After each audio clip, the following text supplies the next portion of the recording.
Sérgio, nos anos 60, o Brasil foi marcado por intensa mobilização dos trabalhadores.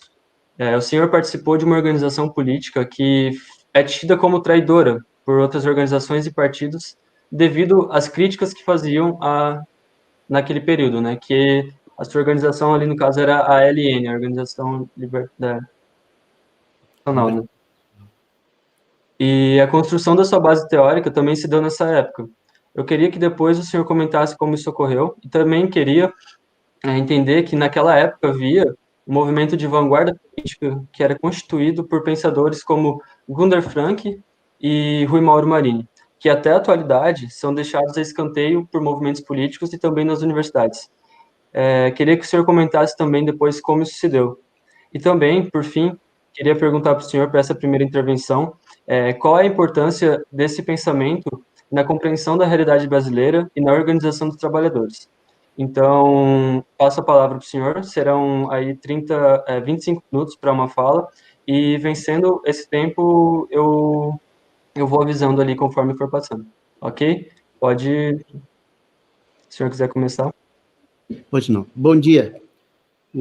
Para mim é um grande orgulho que a juventude me chame para falar e conversar, sendo eu já um sujeito bastante velhinho e praticamente ultrapassado.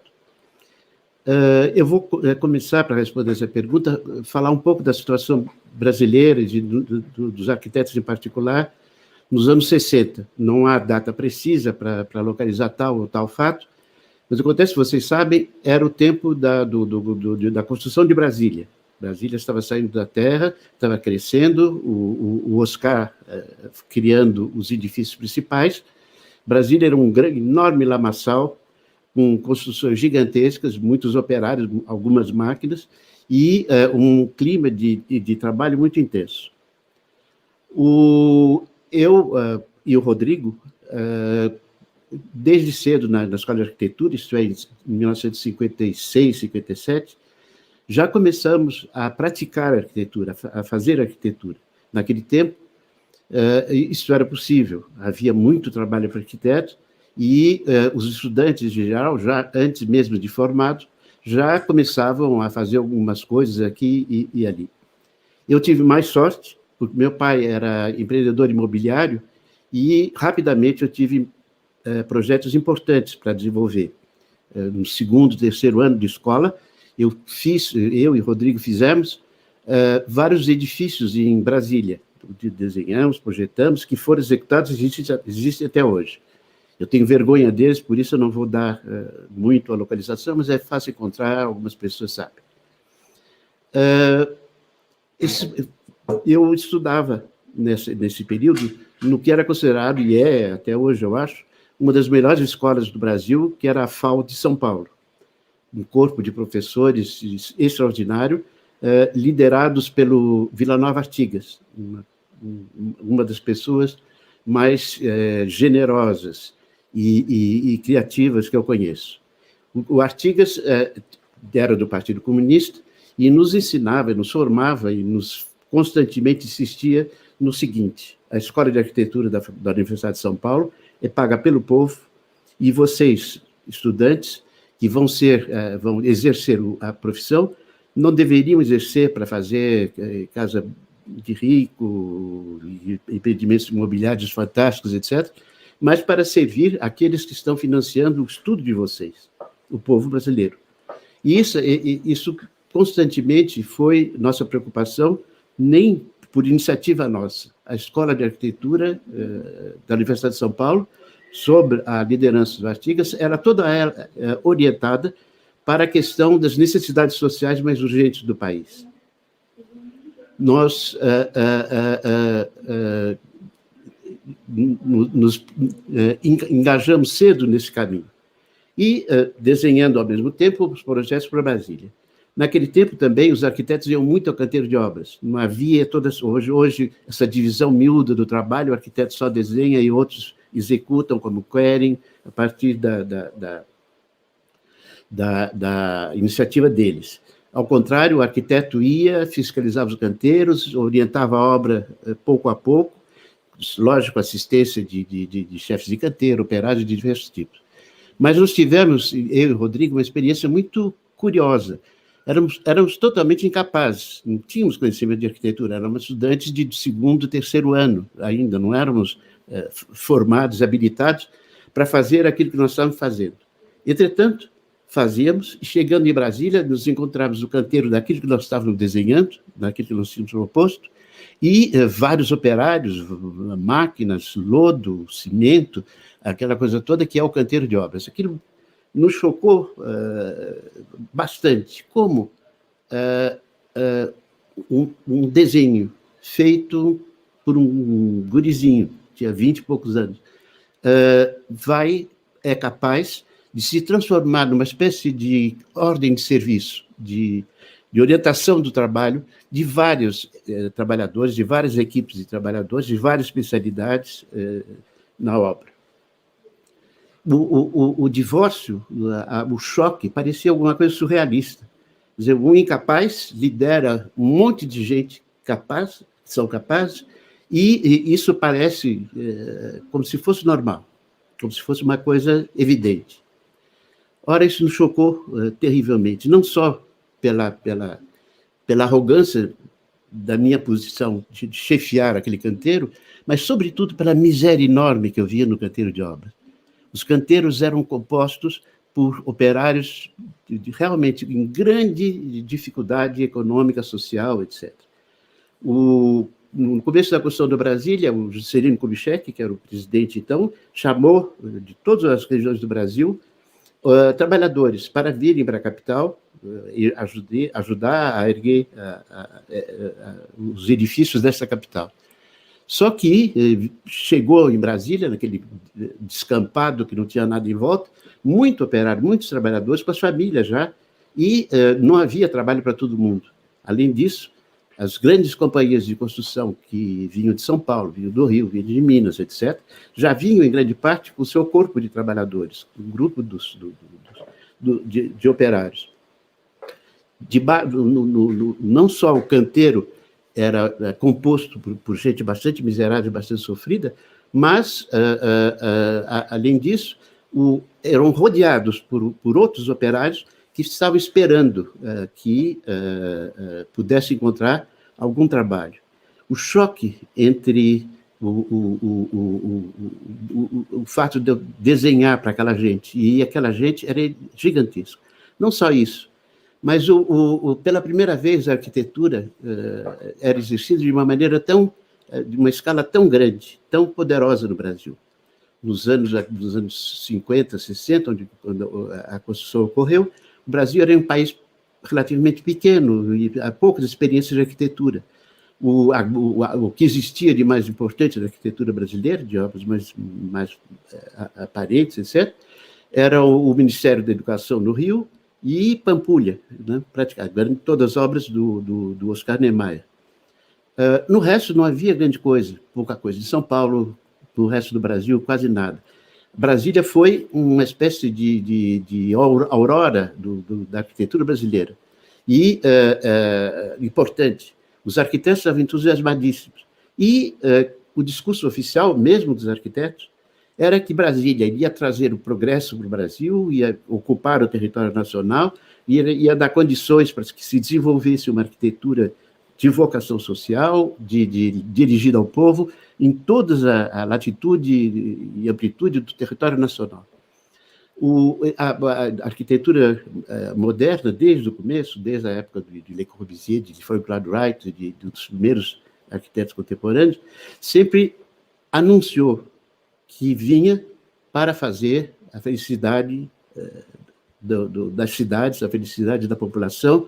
Era um métier generoso que deveria contribuir para a felicidade de todo mundo, não só dos mais ricos, não só dos mais poderosos, mas de todo mundo.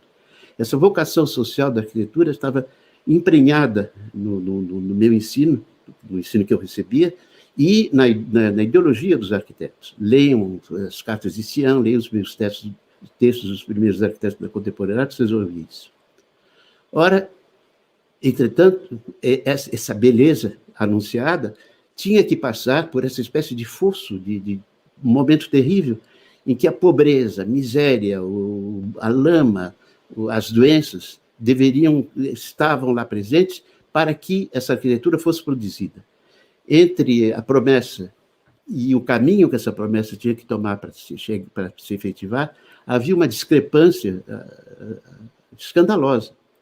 Foi o que nos levou, o Rodrigo e eu, de uma certa maneira, a procurar o porquê disso. O escândalo nos parecia muito grande.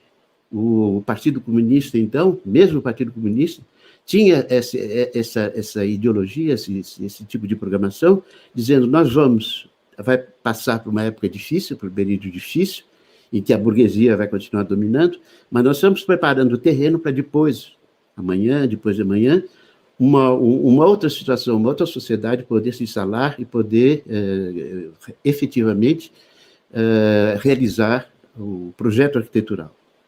Ora, não é o que a gente via. A arquitetura contemporânea já tinha 50 anos de existência, já tinha tido campo para ser exercida, sobretudo nos países desenvolvidos, há muito tempo, e não se via essa aurora, não se via o nascimento dessa coisa esperada. A nossa preocupação, do Rodrigo e eu, era saber o que fazer nessa situação, porque não dava para suportar as condições de produção daquilo que nós desenhávamos. Os anos 60 foram anos de grande agitação mundial, guerrilhas, guerras de diversos tipos, lutas de libertação nacional, de independência nacional, luta de classes bem acirrada na Europa, por vários momentos, etc. O cume dessa agitação social foi o 1968 francês, em que aqui foi feita a maior greve operária de todos os tempos, com ocupação e paralisação de toda a produção. As condições anunciadas pelo Marx, nitidamente. E aquilo falhou, por traição dos sindicatos, por mil razões, que não há tempo aqui para detalhar. Mas eram anos de ebulição. Marx, de uma certa maneira, o pensamento de Marx passava por uma revisão bastante grande. O Marx, até então, era o Marx que tinha sido traduzido, tinha sido simplificado enormemente pela União Soviética, pelo Partido Comunista, pela segunda e a terceira internacionais do trabalho, etc. Era aquele marxismo do esquema.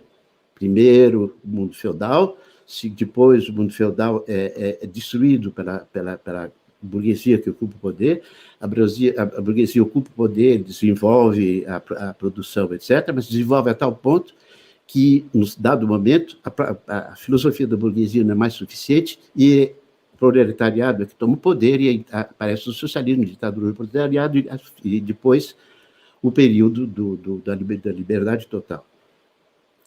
Esse esquema parecia não funcionar. A burguesia estava no poder discretamente desde a Renascença, de uma maneira hegemônica desde a Revolução Francesa, apesar de toda a ebulição, todas as transformações, e a criação de riquezas aumentando enormemente, mas não se via esse horizonte, não se via esse fim dessa caminhada. Ao contrário, as coisas se agravavam. Hoje, todos já sabemos essa enorme desigualdade social que existe no mundo, mas naquele tempo essa desigualdade ainda estava sendo elaborada, construída. A burguesia, que deveria, de uma certa maneira, criar as condições de uma igualdade maior, traía a si próprio. A burguesia se traía, por exemplo, a partir do conceito básico do sistema que ela instaurou, que é o trabalho assalariado. A burguesia toma o poder político no mesmo momento em que a filosofia das luzes, o Aufklärung, espalha o racionalismo produtivo, a razão produtiva, a razão da lógica produtiva. E é também um momento em que se instaura a liberdade como sendo um fundamento da condição humana. Liberdade já nasce, de uma certa maneira, com uma cor política, com uma conotação ideológica bastante estranha. e durante a Revolução Francesa, que é o momento em que a burguesia surge, toma poder, etc., também, em nome da liberdade, é criada na França, na Revolução Francesa, uma lei que se chama Lei Chapelier, que é a lei que, em nome da liberdade, você não deve ser constrangido por grupos, por poderes maiores que você, etc., etc. Ou seja, os sindicatos não podem ser admitidos. Todas as organizações operárias devem desaparecer, porque o operário deve ser totalmente livre e não coagido por instâncias políticas e sociais. Ora, é exatamente essa liberdade teórica, bonita, em termos de palavras, que vai criar as condições para que o capitalismo se instaure efetivamente. Porque essa liberdade significa também que, não tendo os meios de produção, não tendo os materiais de produção, a única coisa que restava para o operário, para ser vendida, para ele negociar, para ele poder comer, para ele poder sustentar a sua família, era a sua própria força de trabalho. Ora, essa força de trabalho, no momento mesmo em que ele a troca por um salário, que teoricamente é um salário justo, que passa a ser submetida, subordinada à vontade do capital, aquele que compra sua força de trabalho. Teoricamente, a troca é justa. O salário é o que custa a produção do operário, é o que custa produzir um operário, teoricamente. Só que esse operário é uma mercadoria muito específica, muito individualizada, muito diferente, porque ela tem a capacidade de produzir muito mais do que ela custa. O mais-valor, a mais-valia que é recuperada pelo patrão. Ora, a ética da filosofia das luzes diz que a liberdade tem todos os direitos e toda a amplitude de exercício porque ela quiser e sonhar, menos há um imperativo categórico que proíbe a liberdade de se destruir, de se vender. Ora, é exatamente a raiz do mesmo capitalismo que instaura a razão produtiva, que as luzes, etc., é o mesmo capitalismo que instaura o assalariado, isto é, a venda dessa própria liberdade. Hoje em dia, o trabalho assalariado parece uma coisa normal. Todos vivemos sendo assalariados praticamente, com uma pequeníssima minoria que não é assalariada. A instauração do assalariamento, entretanto, na Europa, durou 2 séculos de lutas terríveis. O pessoal preferia ser vagabundo, assaltante de estrada, do que ser assalariado. As penas porque não aceitasse o assalariamento eram enormes, cortava a orelha, e na terceira vez que você era pego sem trabalho e sem procurar trabalho, você podia ser morto.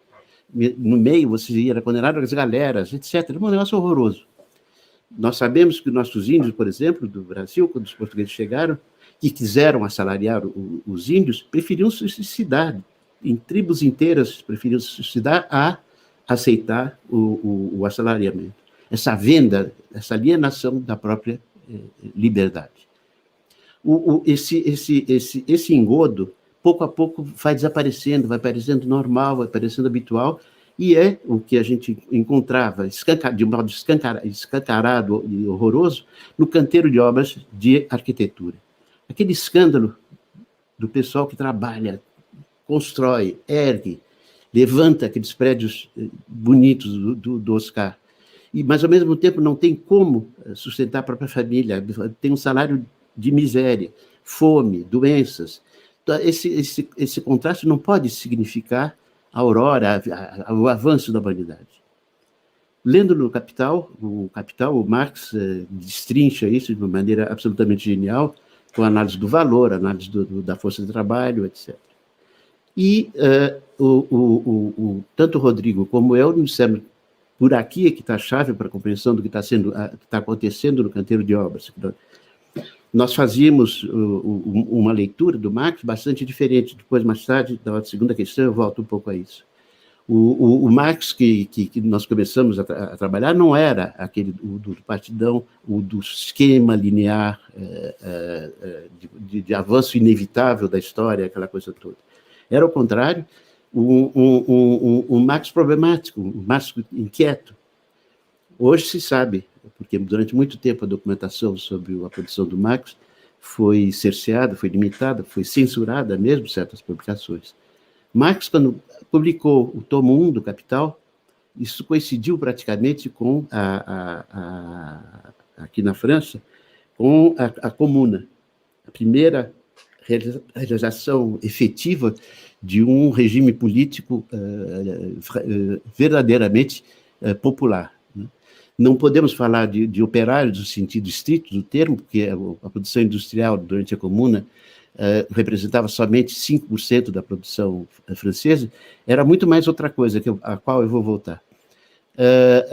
Mas, pela primeira vez na história, um regime político orientado, dirigido, pensado, comandado por trabalhadores, pela classe, pelo povo, pela classe trabalhadora, em toda a sua amplitude.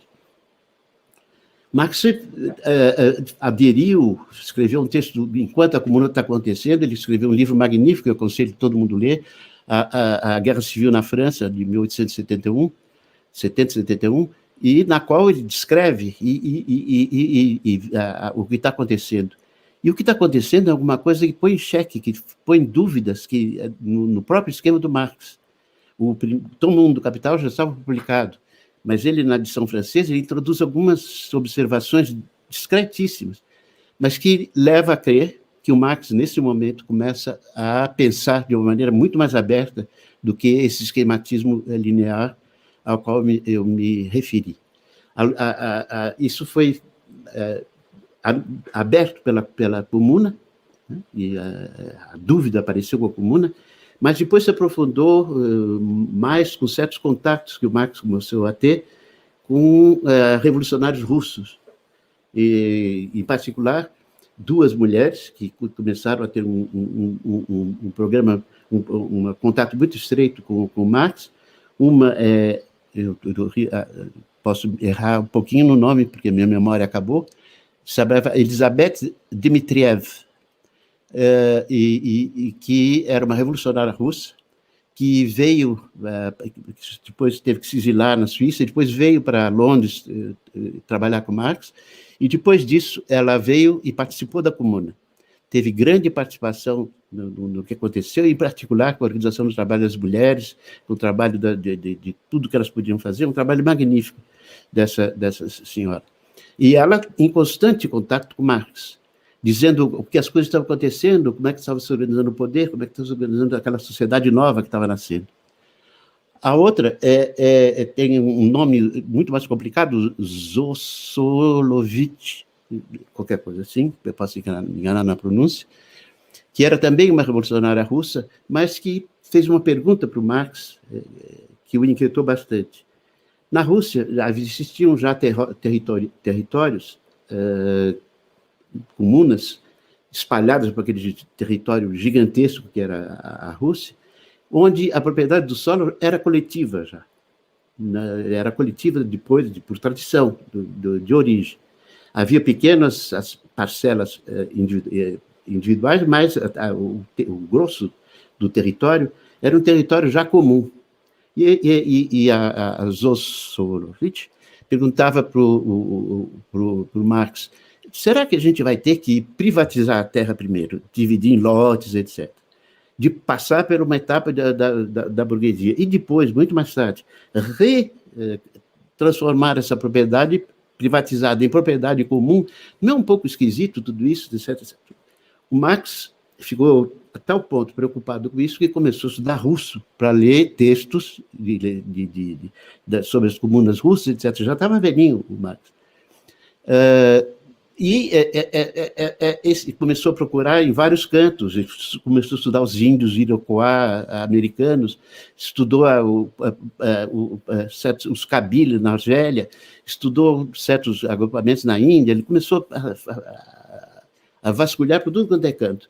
E, finalmente, ele responde uma carta, a Zouzou escrevia uma carta pedindo que respondesse ao planeta, finalmente ele responde, dizendo, não, esse caminho, esse esqueminha que o capital apresenta, é um esquema que, de uma certa maneira, vale para os países desenvolvidos hoje, em particular a Europa e os Estados Unidos.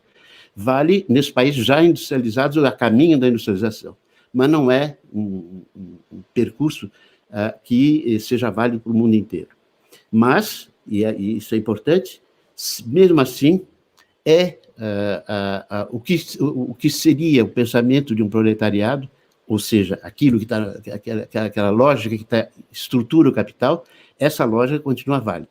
No fundo, a lógica da dialética, toda aquela lógica que ele desenvolveu a partir do Hegel e mais em termos materialistas.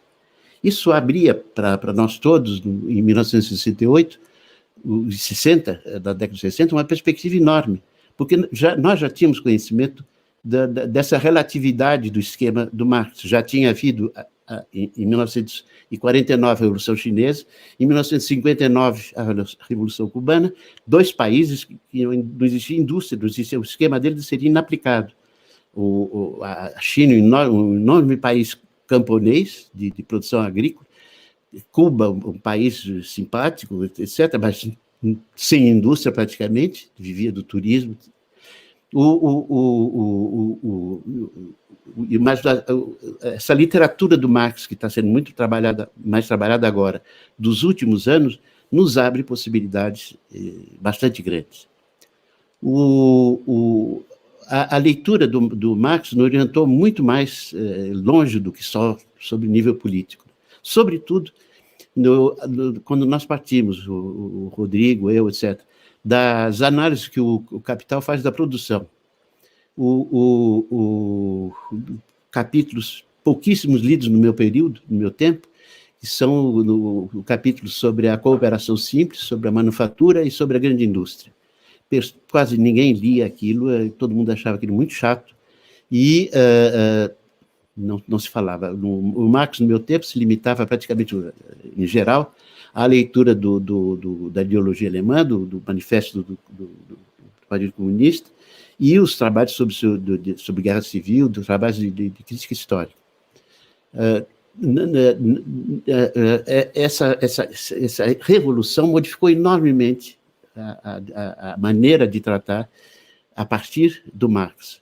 Nada foi validado do Marx, foi relativizado, o capital foi relativizado como válido para certo tipo de estrutura social, mas o próprio Marx abre pistas, outras, abrindo o horizonte das possibilidades revolucionárias. Foi o que, de certa maneira, nos levou adiante. Com os 3 capítulos sobre a manufatura e a indústria, nós conseguimos precisar o modo de produção, a maneira de produzir na arquitetura. Não era nem um artesanato, nem uma indústria, era uma manufatura. Isso tem uma importância que vocês vão ver, daqui a pouco a gente falar, a partir da segunda questão que será apresentada a mim aqui. Mas o que a estrutura da produção arquitetônica, ela é muito, da manufatura, é muito particular. A manufatura se distingue do artesanato porque há uma grande divisão do trabalho, coisa que no artesanato, em geral, não há. Quando o operário pega o produto, trabalha até o fim do produto e vende o produto acabado. Na manufatura, ao contrário, há uma divisão bastante complexa e adiantada do trabalho. Cada trabalhador executa uma operação e segue o outro operário que executa outra operação, etc, etc. Os trabalhos se acumulam uns sobre os outros, nenhum trabalhador faz mais o objeto completamente. Ao contrário, eles têm que participar, têm que cooperar, têm que trabalhar numa sequência com outros trabalhadores. Ou seja, a autonomia do operário, da decisão sobre o que fazer, não está mais na mão dos operários, dos trabalhadores, está na mão de alguém que coordena aqueles trabalhos de uma maneira que em termos de previsão e depois em termos de execução, e somente quando há essas duas etapas de a previsão do que vai ser feito por alguém de fora, e quando há a organização da produção, alguém durante um momento produtivo, é que o produto nasce. Ou seja, para simplificar bastante, é necessário que alguém, primeiro, decida do qual objeto vai ser feito. É o caso do arquiteto na arquitetura. É o arquiteto que decide, junto com com o capitalista, o que vai ser feito naquele canteiro de obras. Ele desenha, detalha, esmiuça, faz aquilo tudo que vocês conhecem. Mas ele é indispensável. Sem ele, o trabalho picado entre as diversas especialidades não se coordena de uma maneira autônoma no canteiro. Por quê? Porque há assalariamento. Volta à questão do salário. Os operários não se pertencem mais. Quem decide o que eles têm que fazer não são mais eles. É aquele que os comprou, o capital. Entretanto, e essa especificidade, eu quero insistir bastante sobre ela. Entretanto, o saber construtivo, o saber construir, está ainda na mão dos operários. São eles que são pedreiros, ou eletricistas, ou encanadores, ou marceneiros, etc. São eles que conhecem as técnicas desses métiers. Mas eles não podem decidir o que eles vão fazer com esse métier. Quem decide é aquele que os comprou. E essa decisão é inteiramente estruturada, baseada naquilo que o arquiteto propõe como desenho global do produto final.